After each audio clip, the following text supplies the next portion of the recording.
Good morning. It's a beautiful Sunday morning. Kind of crisp, but it's to be expected. It's mid-November.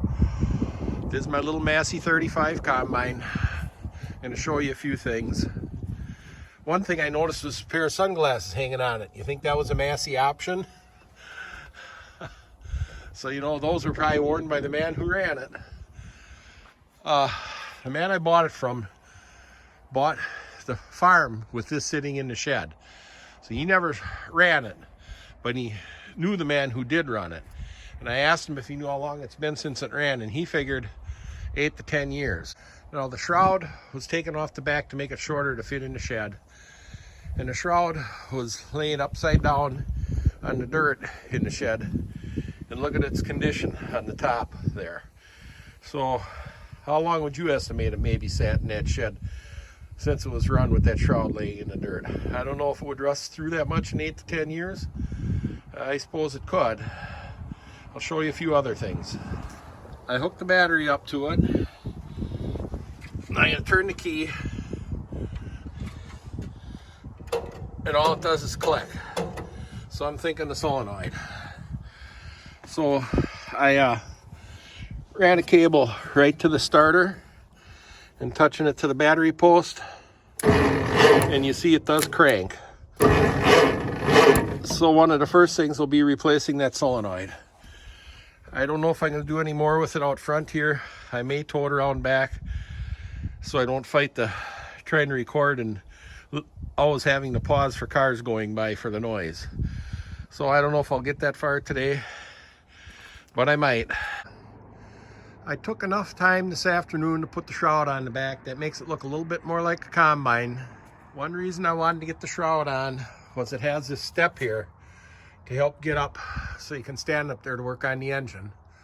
So that was one reason I wanted to get it on, to make it easier to work on the engine for getting it running. So I think that's going to be about it for today, and we'll get at it another day. I'm going to attempt to fold the auger out now. Get it hooked into position, as I say, so it isn't in my way to climb up and work on the engine.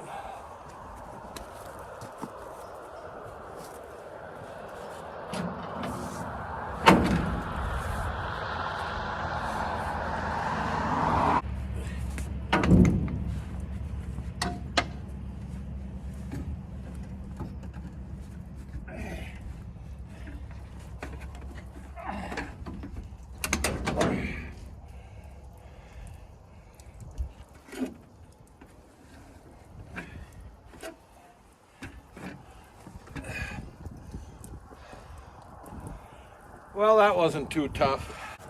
Now just standing by the machine, you can see how small it actually is. I'm 6 feet tall. So, like I said, a very small machine. Now I'm gonna see if I can get up and look at the engine once. Well, I'm up on it by the engine for the first time. First we're gonna check the radiator. Oh, I don't see anything in it. Whether it's low or drain, that we don't know yet.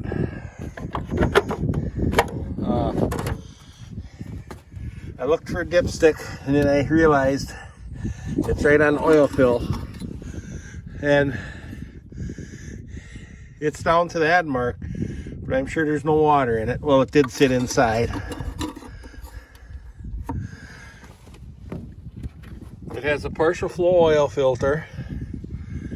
I took the wing nut off the top. This is the hydraulic reservoir because it has hydraulic lift on the table, but that filler hasn't been changed in a while. I don't know.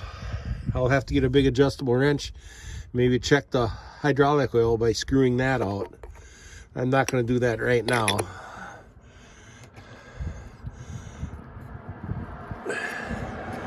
We'll get that wing nut back on there. Down in here is the starter, where the solenoid is. This was the battery cable I had on it to crank it over. So there's the solenoid on the starter that I'll be replacing.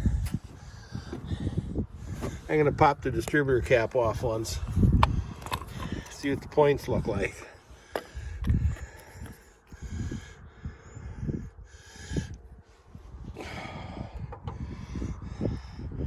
I'm going to set this camera down once and see if I can get this cover off of it. It looks really nice and clean in the distributor, but you can see the points are burned way down.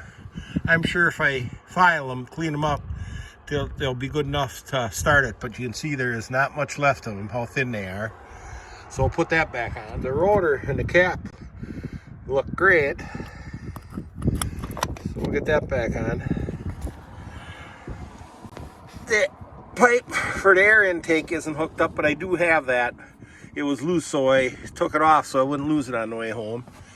I see there's a crack in the exhaust flange, so that's something that'll need to be repaired. Not just to start it and get it inside, but to be repaired. And you'll notice it has the high performance straight pipe on it with a megaphone on the end.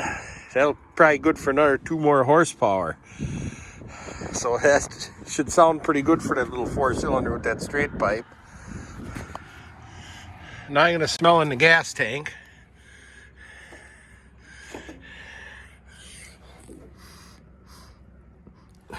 Amazingly enough, it doesn't smell bad.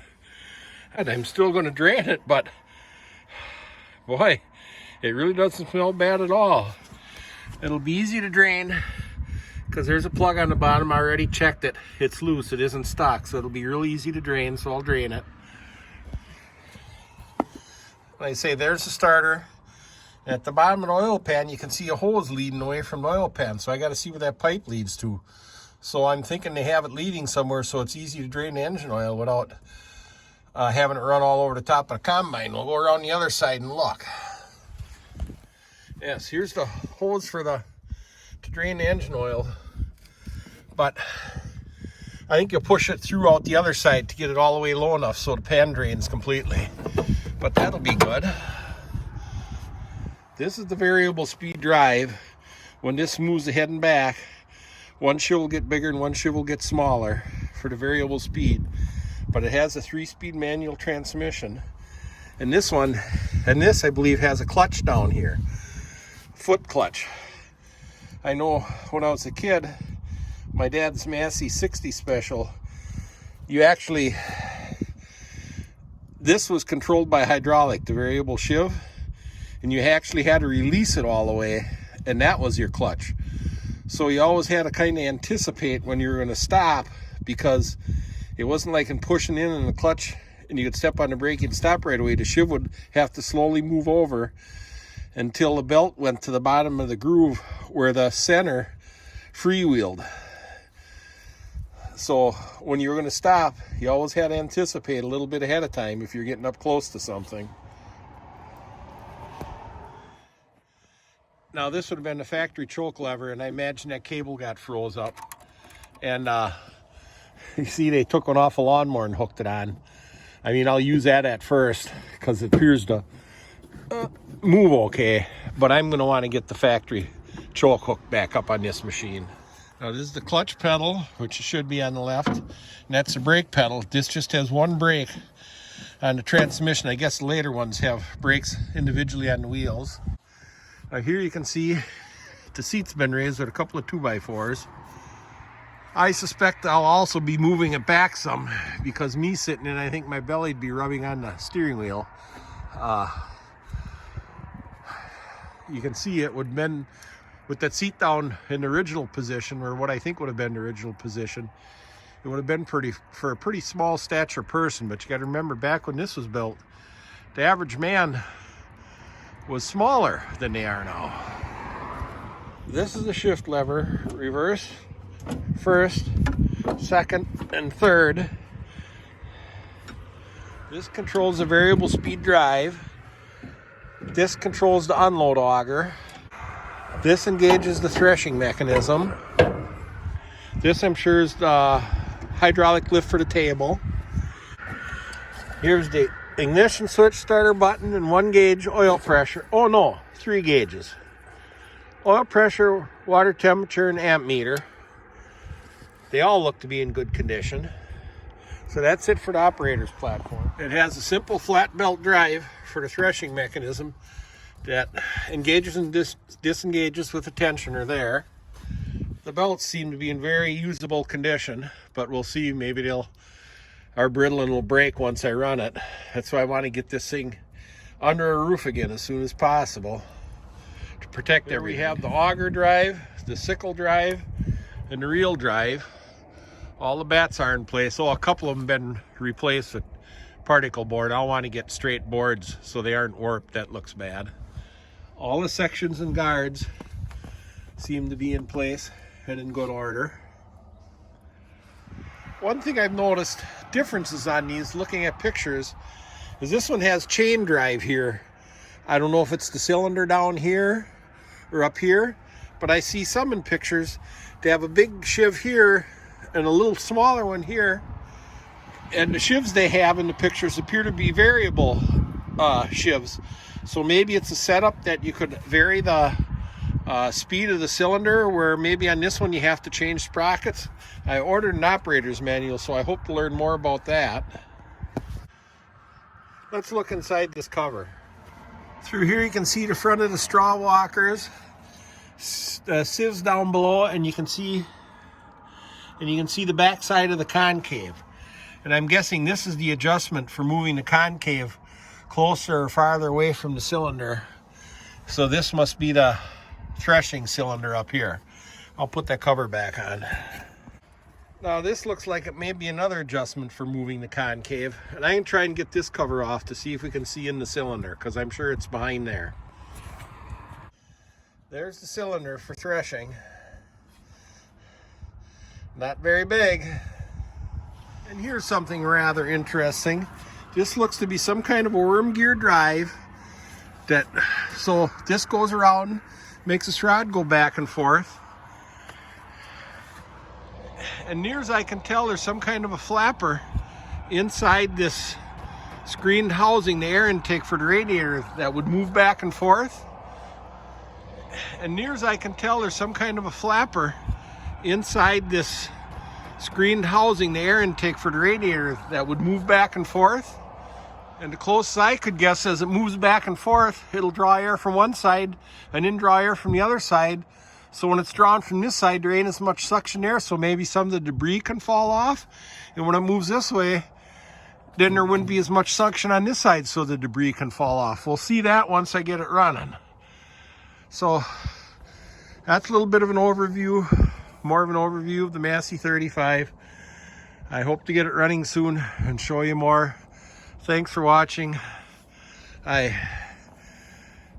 It's like it's been kind of a lazy night. I just wanted to try and get a little of this covered and show it to you for those who care to watch it. And I thank you once again. And I always appreciate the comments.